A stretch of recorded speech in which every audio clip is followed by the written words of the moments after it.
అందరికీ నమస్కారం అండి. Gratitude challenge 21 days gratitude challenge లో మనం లాస్ట్ వీక్ వచ్చేసాము. 20 డేస్ చాలా విషయాలు మనం చెప్పుకున్నాము. ప్రతి విషయాన్ని మీరు ఛాలెంజ్ గా తీసుకుని గ్రాటిట్యూడ్ ఛాలెంజ్ లో పార్టిసిపేట్ చేస్తూ చాలా విషయాలు నేర్చుకుని మీ డౌట్స్ అన్నిటిని అడిగి తెలుసుకున్నారు, ప్రాక్టీస్ చేస్తూ ఉన్నారు చాలా మంది.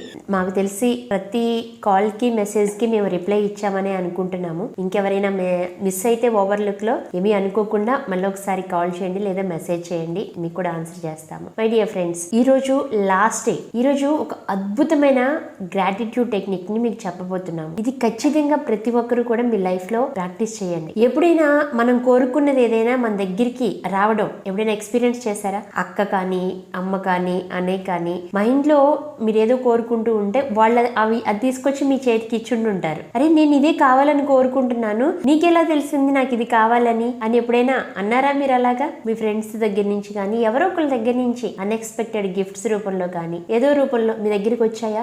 No problem. రాకపోయినా వచ్చిన వాళ్ళు గ్రాటిట్యూడ్ తెలియచేయండి.